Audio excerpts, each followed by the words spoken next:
नमस्कार। आज मसँग हुनुहुन्छ वीरगञ्जदेखि विजय महासेठजी। उहाँलाई म यो कुराकानीमा स्वागत गर्न चाहन्छु। विजयजी, तपाईलाई स्वागत छ। धन्यवाद। नमस्कार। पछिल्लो समयमा जसरी चाहिँ सरिता गिरीले हिन्दी भाषा प्रयोग गरेको भनेर जुन खालको टीका टिप्पणी भइरहेको छ, त्यसलाई कसरी हेर्नु भएको छ तपाईले? भाषाको कुरा जहाँसम्म हो, भाषा भनेको कुनै देश विशेषको वा कुनै व्यक्ति विशेषको कुरा रहँदैन। भाषा भनेको समग्रमा हुन्छ। र दोस्रो कुरा मेरो भनाइ के हो कि भाषा अभिव्यक्तिको माध्यम हो। मान्छेले के भन्न खोज्या हो त्यो आफ्नै भाषामा जति सजिलोसित भन्न सक्छ, त्यो अरूको भाषामा भन्दाखेरि उल्टो पनि अर्थ लाग्न जान्छ। र अर्को कुरा के छ भने कि सरिता गिरी जुन क्षेत्रको प्रतिनिधित्व गर्दै हुनुहुन्छ, हजुर, त्यो क्षेत्र प्राय जसो गैर नेपाली भाषीको क्षेत्र हो, जहाँ नेपाली भाषा बुझाउँदाखेरि धेरै कठिनाइ हुन्छ। पहिला भएको समय भए त झन कठिनाइ हुन्थ्यो, अहिले पनि स्मुथली बोल्न सजिलो छैन। त्यसकारण भाषालाई लिएर सरिता गिरीलाई लतार्नु मलाई लाग्छ यो मूर्खता बाहेक केही हुँदैन। संसदमा बोल्दाखेरि त नेपाली भाषै बोलेको भए हुन्थ्यो, किनभने उहाँलाई त नेपाली भाषा पनि एकदम राम्रोसँग आउँछ। उहाँलाई आउँछ, तर उहाँले जुन कुरालाई भन्न खोज्नु भया होला, म यो भन्दिनँ भया होला, त्यो भावनाको अभिव्यक्तिको माध्यम उहाँको लागि सबभन्दा सरल सायद हिन्दी लाग्यो कि जस्तो मलाई लाग्छ। किनभने भाषाको ज्ञानमा अलिकति अभिव्यक्तिमा तलमाथि पढ्यो भने म दुईटा तपाईलाई एउटा के अरे मजाकको रूपमा म तपाईलाई भनौँ, मजाक त होइन, यो वास्तविकमा भएको घटना हो। धेरै पुरानो समयमा हाम्रा मधेसतिरका मान्छे आए थिए। त्यो बेलामा राजा वीरेन्द्रको सत्ता थियो। राजा वीरेन्द्रसित भेटघाट गर्ने अवस्था थियो उसको। अनि उसलाई के लाग्यो कि म राजासित भेट्छु भने म मैथिलीमा कसरी बोल्ने। त्यसकारण एकजना सहयोगीलाई भन्यो कि तिमी मलाई खालि राजासित भेट्नको लागि नेपाली सिकाइदे। संयोग के थियो नराम्रो कि त्यो बेलामा हाम्रो सिंहदरबारमा आगो लागेको थियो।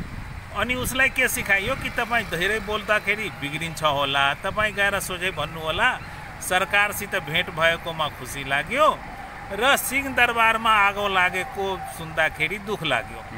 तर भाषाको अल्पज्ञानी भएको मान्छेले त्यहाँ पुग्दा, राजासम्म पुग्दा पुग्दै भाषा उल्टियो।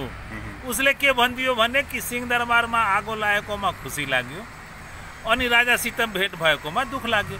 त भनाइको मतलब अर्काको भाषा जब हामी बोल्न थाल्छौँ भन्ने यस्तो मिस्टेकेनको सम्भावनाबाट म इन्कार गर्दिनँ। त्यसकारण मधेसमा पनि त तपाईँको मैथिली भाषी भोजपुरी भाषा बोल्नेहरू छन् त। हिन्दी भाषा भनेर त त्यस्तो हिन्दी नै बोल्ने जमात त छैन नि त। म पनि यसमा विमति राख्दिनँ। तर हाम्रो मधेसमा जति भए पनि, जे भए पनि, मैथिली भाषी भए पनि गैर मैथिली यदि भाषा प्रयोग गर्नुहुन्छ भने उसलाई भोजपुरी बोल्दाखेरि ठाडो लाग्छ, नराम्रो पनि लाग्न सक्छ। जसरी म व्यक्तिगत रूपमा, तपाईँले हुन त मेरो परिचय वीरगञ्जको दिइहाल्नु भयो, तर व्यक्तिगत रूपमा म ओरिजिनेटेड फ्रम द महोत्तरी जिल्ला, मिथिलाबाट म हो। फर्स्ट टाइम मलाई वीरगञ्ज जाँदाखेरि मलाई लाग्थ्यो कि म कुन ठाउँमा आइपुगेँ, एकदम ठाडो रफ भाषा हो।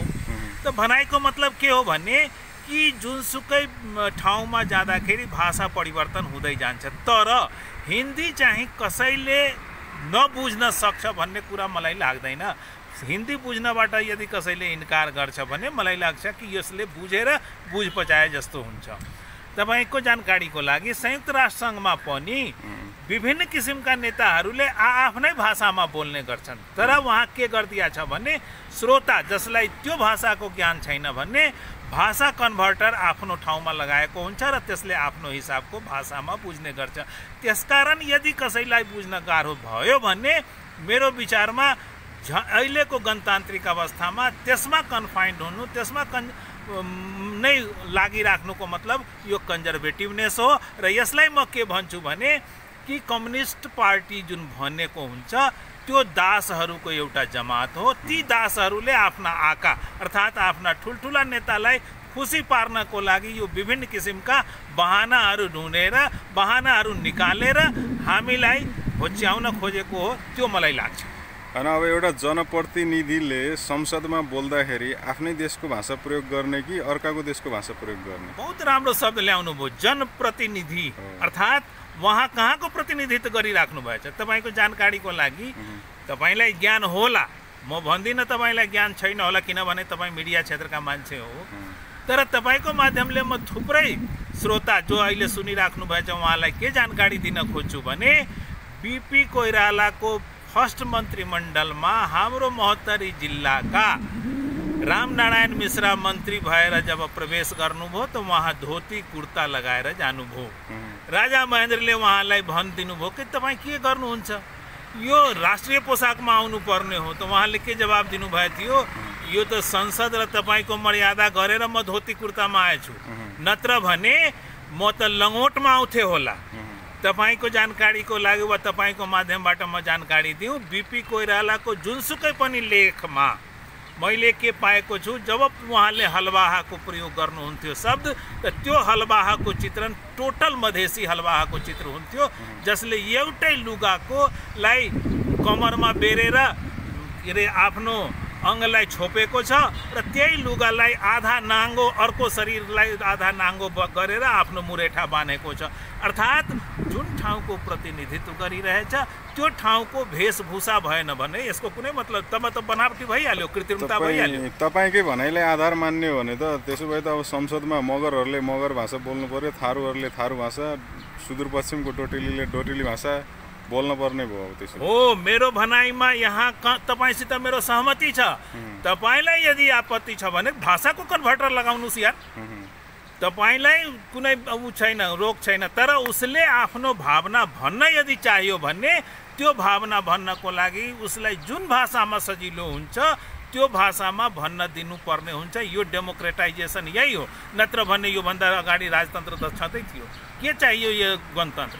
गणतन्त्र भनेको प्रत्येक गणको आफ्नो तन्त्र, उसले आफ्नो मन भावना, फेरि कानुनलाई तोडेर होइन, विधानलाई मिचेर होइन, तर विधानभित्र रहेर आफ्नो मन भावना आफ्नो हिसाबले भन्न सक्नु पर्यो।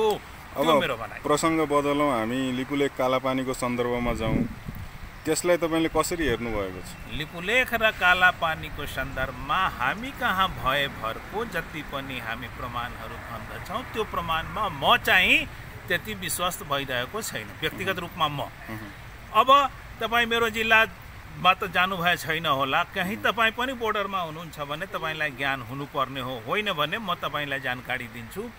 महोत्तरी जिल्लाको जहाँको म वासी हो त्यस गाउँपालिकाको नाम हो एकडाँडा बेला, एकडाँडा गाउँपालिका।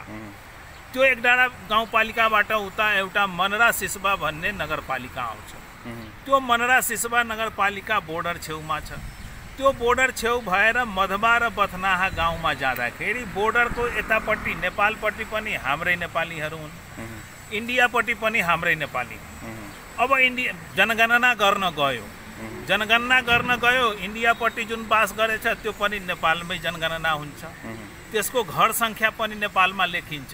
भोलि गएर त्यसको आधार बनाएर, त्यसलाई आधार बनाएर हामी भन्छौँ होइन यो भूभाग पनि हाम्रै हो, त मलाई लाग्छ कि यो हामीले जबरदस्ती बाहेक अरू केही पनि छैन। सुगौली सन्धिलाई पनि त प्रमाणको रूपमा हो, सुगौली सन्धिकै प्रमाणको आधारमा म के भन्न खोज्छु भने कि त्यसमा के लेख्या छ कि काली नदी भन्दा पूर्व हाम्रो नेपाल, काली नदी भन्दा पश्चिम इन्डिया।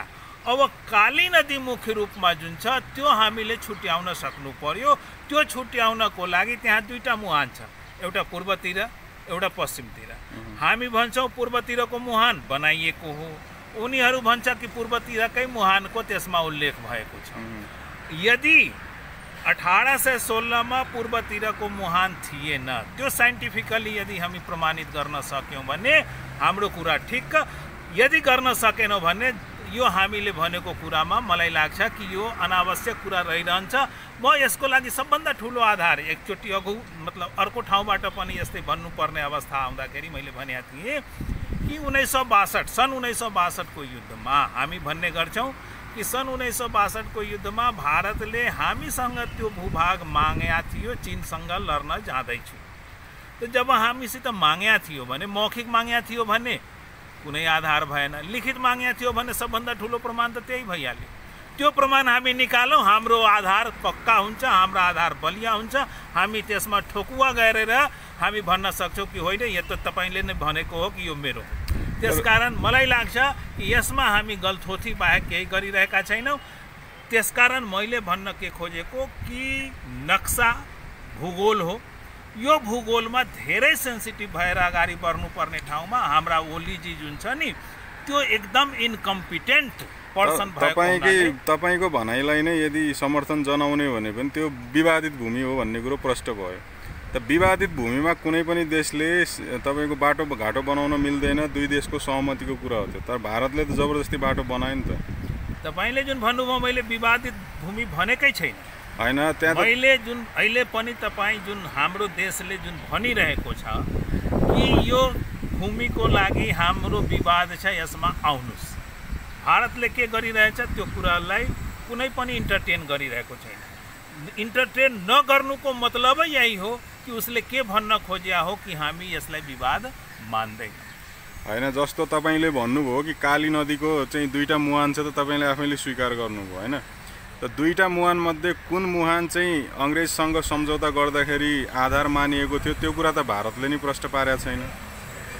यो कुरा प्रश्न नपारी भारतले कसरी चाहिँ त्यो बाटोमा त्यो ठाउँमा सडक निर्माण गर्न सक्छ? अब उसले जुन भनेको कुरा हो त्यसमा उल्लेख भएको कि काली नदी पूर्व अर्थात् काली नदीको पूर्वतिरको जुन मुहान छ त्यस्तातिर हामी आउनुहोस्, नम्बर 1। नम्बर 2, महाकाली सन्धि जतिखेर भयो वर्तमान प्रधानमन्त्रीकै नेतृत्वमा त्यतिखेर के भयो भने एउटा संसदीय दलले त्यसलाई अनुमोदन गर्यो। त्यो बेलामा यो कुरा कहाँ गएको थियो? त्यो बेलामा यो कुरा किन उठाइएन? त्यो बेलामा सन्धि किन अनुमोदन गरियो? 2 दिन लगाएर सन्धिलाई अनुमोदन गरेको छ।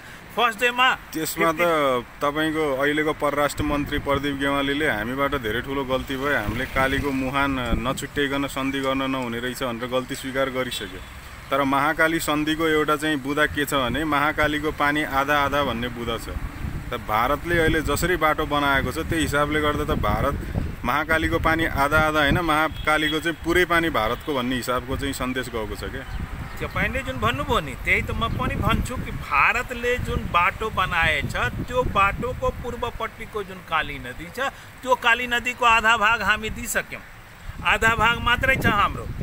त्यसकारण मैले के भन्न खोजेको कि जुन आधा भाग छ हाम्रो त्यो आधा भागभन्दा बढीको जुन हामी परिकल्पना गर्छौँ, मलाई लाग्छ कि यो गल्ती हाम्रोतिरबाट भइरहेको छ।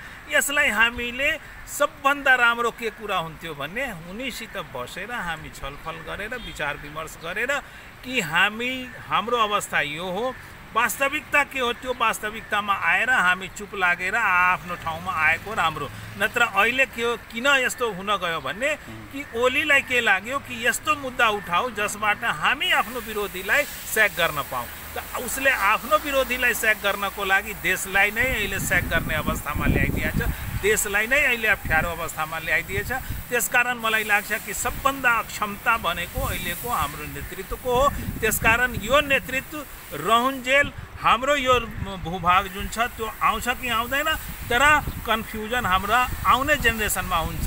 आउने जेनेरेसनले के पर्ला, कागजमा भएको नक्सा यो तर धरातलमा भएको वास्तविक नक्सा यो। त्यसकारण त्यस्तो कन्फ्युजन दिने हाम्रो जुन नयाँ जेनेरेसनको लागि जुन कन्फ्युजन क्रिएट गरिरहेका छौँ त्यो मेरो विचारमा एकदम नेगेटिभ कुरा हो र यसको लागि भोलि आउँदा समयमा ओलीले जवाबदेहिता लिनुपर्ने हुन्छ। तर एउटा अर्को कुरा पनि के छ भने जस्तो तपाईँले दुईटा महाकालीको मुहान भन्नुभयो, भारतीय सेनाले दुईटै महाकालीको मुहान मिचेर यतापट्टि आएर चाहिँ जानेर क्याम्प बनाएको छ। त्यो क्याम्प भनेको दुईटै महाकालीको मुहानभन्दा धेरै यता नेपालपट्टि पर्छ क्या।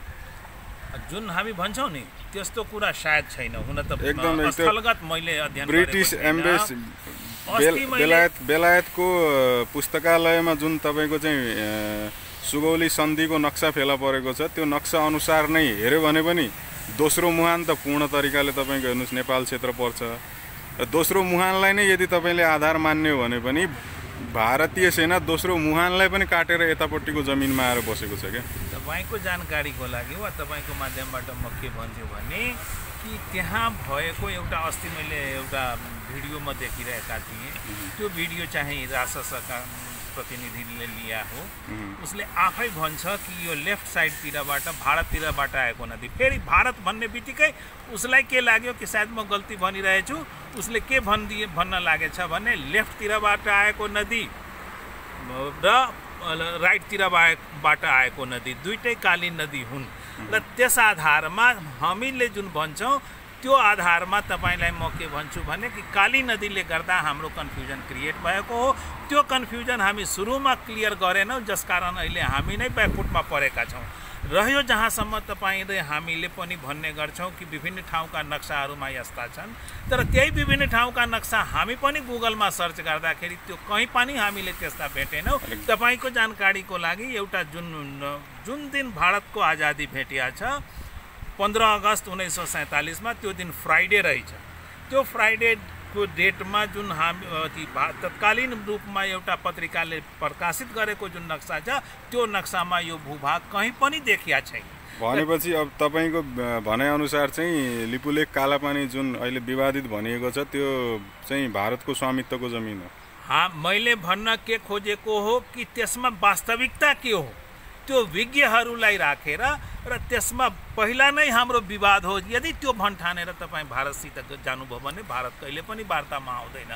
तपाईँ फ्रेन्डली जानुहोस्, फ्रेन्डली कुरा गर्नुहोस् र त्यसमा कुन अवस्थाको सिर्जना हुन्छ त्यहाँ कुन अवस्था भन्न सकिन्छ त्यो अवस्थामा यदि हामीले वास्तवमा हाम्रो भनाइ ठिक छ हामीले कन्भिन्स गर्न सक्यौँ भने मलाई लाग्छ कि भारतले कुनै पनि फ्रेन्डली कुरा गर्न पनि नेपालसँग कुरा गर्न चासो नदिने, तर चीनसँग चाहिँ अस्ति भर्खर तपाईँको सीमा विवादमा हिजो मात्रै उनीहरूको चाहिँ उच्च स्तरीय छलफल भइसक्यो। भनेपछि भारतले पनि पावरफुल देश र कमजोर देशको बिचमा त सिमानाको नाममै पनि दुर्व्यवहार त गर्दो रहेछ नि त, दुईटा व्यवहार त गर्दो रहेछ। भारत र चीनको कन्फ्लिक्ट छ भन्ने कुरा 1962 को युद्धले क्लियर गरिसकेको छ। कन्फ्लिक्ट छ सिमानामा। अस्ति चाइनिज आर्मीले चाहिँ भारतको सिमानामा अतिक्रमण गर्यो, त्यसपछि तपाईँको हिजो मात्रै उनीहरूको बैठक बसेर त्यो समस्या समाधान गर्ने भनिसक्यो। तर नेपालले तपाईँको समस्या समाधान गरौँ भनेको यत्रो समय भइसक्यो, अहिले कोरोना छ यसपछि गरौँला भनेर नेपाललाई चाहिँ टारिरहेको छ। मैले भन्न खोजेको चाहिँ नेपालसँग समस्या समाधान गर्न कोरोना छ भनेर चाहिँ बहाना गर्ने, तर चीनसँग समस्या समाधान गर्न चाहिँ उसलाई कोरोनाले नरोक्ने रहेछ क्या। दुईटा देशसँग दुईटा व्यवहार गर्दो रहेछ त्यो भनेको मैले। तपाईँको जुन भनाइ छ नि यो कुरा धेरै सेन्सिटिभ कुरा हो।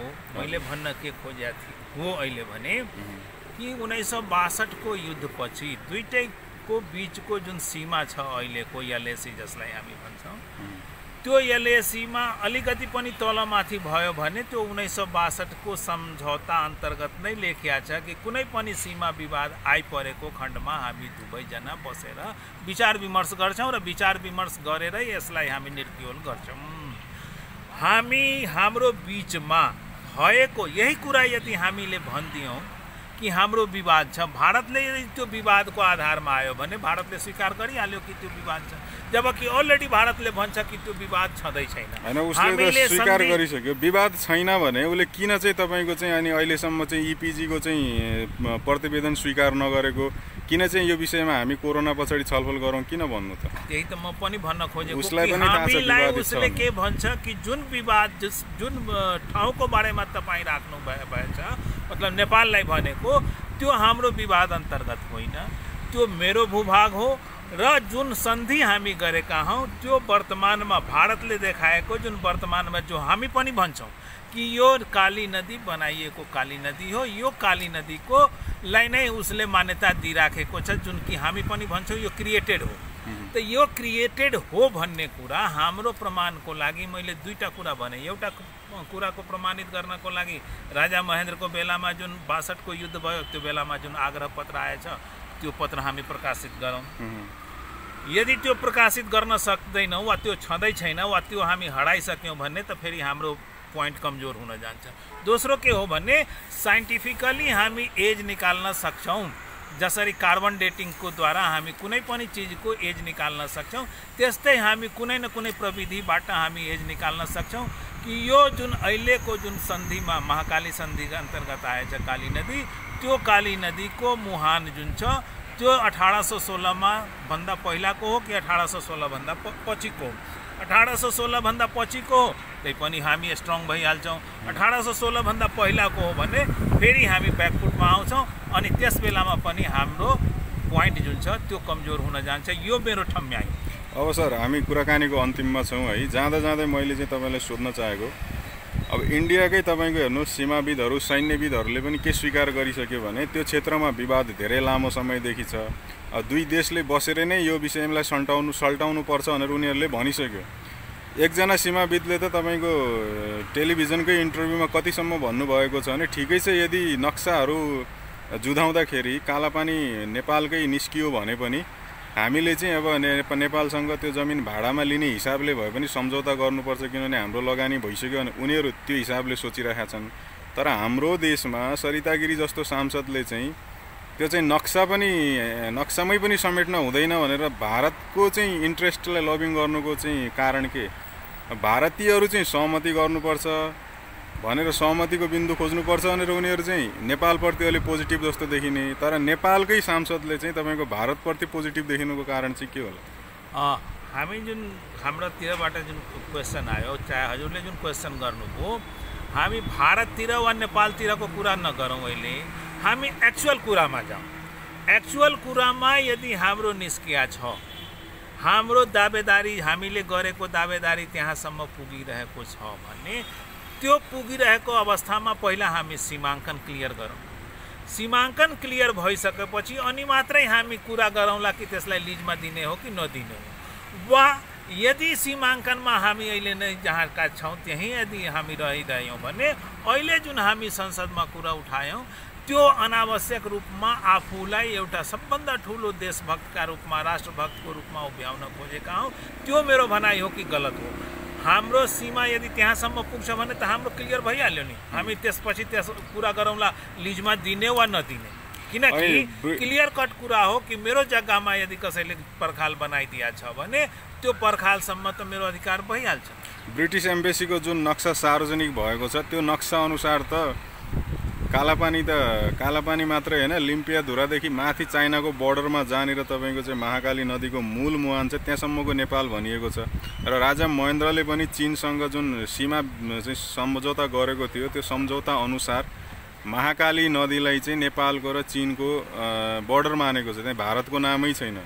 तर अहिले जसरी चाहिँ तपाईँको यहाँनिर कुरा उठेको छ त्यो अनुसार हेऱ्यो भने चाहिँ भारत र चीनको सिमाना लिपुलेख देखियो, त्यहाँनिर नेपालै नदेखिने अवस्था आयो। अब यदि तपाईँको कुरालाई आधार मान्ने हो भने त नेपाल र चीनको बिचमा जुन सम्झौता भएको छ त्यो सम्झौता पनि अब भारतलाई हेपेको सम्झौता हो त? जुन तपाईँले भन्नुभयो त्यसमा अस्ति झलनाजीले स्वयं भन्नुभएछ कि हाम्रो दुई देशको पहिला डिस्प्युट क्लियर गरौँ। त्यो डिस्प्युट यदि क्लियर भइहाल्छ, हाम्रो सीमाङ्कन कहाँसम्म पुग्छ, त्यसपछि मात्रै हामी चीनसँग कुरा गर्ने। जसरी तपाईँले कुरा उठाउनु भयो नि कि राजा महेन्द्रले चीनसँगको महाकाली नै गरेको छ, सीमा नेपाल र चीन सिमानामा महाकाली नै राखेको छ। नेपाल चीन सिमाना चाहिँ महाकाली नदीलाई मानेको छ। म पनि यही भन्छु कि अहिले जुन हामी मुहान भन्छौँ त्यो मुहानको उत्तरपट्टि त महाकाली, मतलब मुहान भनेको महाकाली, त्यसको उत्तरपट्टि त तिब्बत नै हो। त जब तिब्बत नै हो त स्वाभाविक रूपमा चीन आइहाल्यो। त त्यसकारण यो महेन्द्रले भनेको कुरालाई जसरी यो एउटै कुरालाई जति पनि चोटि भन्दाखेरि कुरा वही अल्टिमेटली आउँछ। त्यसकारण मैले के भन्न खोज्या हो भने कि हामीले यो कुरालाई क्लियर कट पहिला भइहालौँ कि हामी त्रिदेशीयमा जान खोज्छौँ कि द्विदेशीय, पहिला द्विपक्षीय हामी वार्ता गर्न खोज्छौँ। त्रिपक्षीय यदि वार्ता खोज्यौँ भने यो कुरा लम्बी रहन्छ। हामी यसलाई मुद्दा बनाएर चुनावी मुद्दा बनाउन सक्छौँ, जुन कि हाम्रो देशका नेताले यसलाई बनाइसके। यदि द्विपक्षीय यसले समाधान खोज्छौँ, यदि वास्तवमा समाधान गरेर हामी देश विकासतिर लाग्न खोज्छौँ भने यसलाई पहिला द्विपक्षीय कुरा गरौँ। द्विपक्षीय वार्तामा जे क्लियर हुन्छ त्यो क्लियर भइसकेपछि उसले पनि यदि मान्यो, हामीले पनि मान्यो, दुईटै कुरा मान्यो भने त आपसमा क्लियर भइहाल्छ होइन। तर चीन र नेपालको चाहिँ जुन सीमा सन्धि छ त्यो सीमा सन्धि अनुसार त लिपुलेखमा त भारतको नामै छैन रे, नेपाल र चीनको सिमाना भनिएको छ। तर अहिले जस्तो भारतको दाबी स्वीकार गर्ने हामीले भने लिपुलेख त चीन र भारतको सिमाना भयो कि त्यहाँनिर त नेपाल नै देखिएन क्या। सुन्नुहोस् न, कतिपय ठाउँ यस्ता हुन्छ दोहोरो हुन्छ। तपाईँको जानकारीको लागि हाम्रो सिमाना जुन छ जलेश्वरभन्दा दक्षिणतिर भिट्ठामोर, इन्डियामा पनि भिट्ठामोर भनिन्छ, नेपालमा पनि भिट्ठामोर भनिन्छ। त्यसकारण कुन लिपुलेख हो भन्न गाह्रो छ। महाकाली नदीको मुहानलाई चाहिँ नेपाल र त्यही त मैले भन्न तिब्बतको खोजेको बर्डर मानिएको छ क्या। त त्यही मैले भन्न खोजेको कि जुन लिपुलेखलाई हामी नेपालतिर देखाएका छौँ त्यही लिपुलेखको अर्को हिस्सालाई पनि उतातिर पनि लिपुलेख नै भन्ने गरिन्छ कि? त्यसकारण मैले भन्न त्यसरी जाँदाखेरि पनि त भारत चीन सीमा जुन सन्धि भएको छ त्यो सीमा सन्धि पनि त होला नि र, भारत र चीनको सिमाना सन्धि होला हैन? अरे जुन महाकाली नदीलाई अहिले भारतले खास चाहिँ नेपाल भारत सिमाना भनेर देखाउँदैछ त्यो महाकाली नदीको मुहान त तिब्बतमा पुग्दैन नि। जुन पुग्दैन भन्ने क्लियर भइहाल्यो कि पुग्दैन भने त हाम्रो नदी जुन छ त त्यसमा हाम्रो लिपुलेख भन्ने कुरा पनि आउँदैन होला। हामी सिम्पली लिपुलेख जुन हामी जसलाई कुरा गर्छौँ वा जो महाकाली नदीको परिवारीको कुरा हामी गर्छौँ तब त यो कुरा आउने कुरै थिएन जब हामी मुहानको कुरा ल्याउँछौँ भने। त त्यसकारण यसमा हामी जुन कुरा चीनसँग पनि हामी भन्छौँ कि चीनलाई पनि यसमा इनपुट गरिराखेका छौँ, त्यो मलाई लाग्छ कि यो विवादलाई हामी विवादको रूपमा लग्न खोज्या। नत्र भने जब हामी एकातिर भन्छौँ मुहानको कुरा, मुहानमा हाम्रो लिपुलेख छैन, अर्कोतिर हामी भन्छौँ कि त्यो लिपुलेखको चर्चा चीन भारत र नेपालको लागि पनि छ, वा त्यो लिपुलेखमा को चर्चा हामी गरेका छौँ हाम्रो राजा महेन्द्रको कालमा चीन र नेपालको बिचमा। त यसरी यो कुरा जुन छ त्यो आफ्नै कुराबाट हाम्रो कुरा काटिन्छ। हैन कुरा प्रष्ट छ क्या, तपाईँले बुझ्नु भएन। मैले भनेको के हो भने नेपाल र चीनको बिचमा सीमा चाहिँ सन्धि हुँदाखेरि महाकाली नदीलाई आधार बनायो तिनीहरूले। नेपाल र चीनले महाकाली नदीको मुहान जो तिब्बतबाट आउँदैछ त्यसलाई आधार बनाएर नेपाल चीन सिमाना छुट्यायो। तर पछाडि गएर कुरो कहाँनिर बिग्रियो त भन्दा चीनले पनि नेपालसँगको जुन सीमा सन्धि छ त्यसलाई उल्लङ्घन गरेर भारतसँग लिपुलेख नाका प्रयोग गर्ने जुन सम्झौता गर्यो त्यो सम्झौताबाट विवाद उब्जियो। अब हेर्नुहोस्, यदि चीनले आफ्नो नेपालसँग सम्झौता गर्दाखेरिको सीमा सन्धिलाई पालना गर्दछ भने त्यहाँनिर त भारतको उपस्थिति नै तपाईँको लिपुलेखहरूमा देखिँदैन क्या। भारतको उपस्थिति लिपुलेखको पश्चिमपट्टिको तिब्बत क्षेत्रमा मात्रै देखिन्छ। हो, जुन कुरा हामी भन्यौँ नि कि जुन कुरा उसले सन्धि गरेको छ, तपाईँ र मेरो बिचमा यो एग्रिमेन्ट भयो कि यो मोबाइल तपाईँले मलाई दिने हो, तर एक्चुअली यो तपाईँको हुन्छ अनि न तपाईँले मलाई दिने हो। यदि हुँदै भएन भने दिएको कुरा त स्वतः डिस्क्वालिफाई भइहाल्छ। दुईटा पावरफुल देशले जमिन मिच्ने काम गर्यो के यहाँनिर। त्यही मैले पनि भन्न खोजेको कि जसरी हामीले त्यहाँ दुईटा पावरफुल देशलाई यहाँ ल्याउन खोज्छौँ त्यो भन्दा बढी राम्रो के हो भने कि हामी क्लियर पहिला नै भएनौँ। भारतसित पनि सन्धि गर्ने बेलामा हामी क्लियर भएनौँ। हामीलाई के लोभ थियो, के लाभ लिनु थियो त्यो हामीलाई थाहा हुनुपर्ने हो। हाम्रा वर्तमानै प्रधानमन्त्री त्यो बेलाका नेता हुनुहुन्थ्यो, त्यो हामीलाई थाहा हुनुपर्ने थियो। हामी लोभको र लाभको तपाईँको भनाइअनुसार चाहिँ महाकाली सन्धि गरेर जुन यिनीहरूले सन्धि गर्ने काम गरे त्यसले गर्दाखेरि चाहिँ यो अवस्थालाई भनौँ अलिकति बढी चाहिँ भारतको चाहिँ हात मजबुत हुन गयो हो। हामीले महाकाली सन्धि गरेर प्रत्येक उसको सन्धिलाई योभन्दा पहिलाको जति पनि सन्धि थियो त्यसलाई हामी पुष्टि नै गरेका छौँ। अर्थात् हाम्रो लोभ लाभ के छ मलाई अहिले पनि केही भन्न अप्ठ्यारो छैन कि वर्तमान नेतृत्वलाई के लागिरहेको थियो कि यसबाट एउटा एक तीरबाट दुईटा शिकार भइरहेछ। एउटा शिकार त यो भइरहेको छ कि हामीले आफ्ना जति पनि विरोधी छ त्यसलाई स्याक गरेर म एउटा मात्र एक राष्ट्रवादी नेताको छवि बनाउन सफल भइरहेका छौँ। र दोस्रो कुरा के थियो कि जुन बेलामा कुन लोभ र लाभको लालचमा हाम्रा देशका तत्कालीन विपक्षीय संसदीय दलका नेता वर्तमान प्रधानमन्त्रीले कुन लोभ र लाभको लालचमा हामी फँसेर गर्यो त्यो लोभ लालच अहिले पनि पुरा हुन्छ कि जस्तो मलाई लाग्छ कि थियो हिडनमा। त्यो सायद पुरा हुन नसकेको हुनाले अहिले जुन स्पिडमा ल्याइयो कि म यसलाई तुरन्त संसदमा दर्ता गरेर भोलिपल्टै गरिदिन्छु त्यो अहिले पनि तपाईँ हेरिराख्नु भएछ। त्यो अलिकति त्यसको ग्राफ जुन छ त्यो घटेर गएको छ। अर्थात् प्रत्येक दिन ऊ सोचिरहेको छ, जोसमा त गरियो तर होसमा आउँदाखेरि अब उसलाई अप्ठ्यारो भइरहेछ के गरौँ नगरौँ, के गरौँ नगरौँ। साँप भइगति साँप छुचुन्दर केरी जस्तो भइहालेछ। अब निल्दाखेरि पनि मर्ने, उगल्दाखेरि पनि अन्धो हुने त्यस अवस्थामा। त्यसकारण मैले के भन्न खोजे हो भने कि प्रधानमन्त्री जस्तो पदमा कार्यकारी देशको कार्यकारी प्रमुख पदमा रहेका मान्छेले जहिले पनि जोस त हुनुपर्छ तर जोसको साथसाथै होस पनि लिएर हिँड्नुपर्ने हुन्छ। मात्रै जोस देखाएर उपयुक्त छैन। महाकाली सन्धि गरिसकेपछि महाकालीको पानी आधा आधा हो भनिसकेपछि महाकाली पारीको भूभागमा दाबी गर्न मिलेन। त्यो म अहिले किन भनौँ वा कसरी भनौँ, यदि कसैले दियो भने त हामीलाई किनभने के लाग्छ, कागजमा तर त्यो सन्धि गरेर हामीले नै हाम्रो देशलाई त्यहाँ फसाइदियो। पहिलाको सन्धिलाई हामीले अनुमोदन गरिदिया छ, त्यो कुरा मैले भन्न खोजेँ। हुन्छ सर, यहाँले जुन अमूल्य समय दिनुभयो र अमूल्य विचारहरू यहाँ पेश गरिदिनु भयो त्यसको लागि म हजुरलाई धेरै धेरै धन्यवाद भन्न चाहन्छु। धन्यवाद तपाईँलाई पनि, र तपाईँको द्वारा हाम्रा जति पनि सुनिदिने साथीहरू हुनुहुन्छ उहाँलाई पनि म आफ्नो कुरामा सुनिदिएर बेबाक टिप्पणीद्वारा मेरो मार्गदर्शन गर्नुहोला भनी अनुरोध गर्दछु।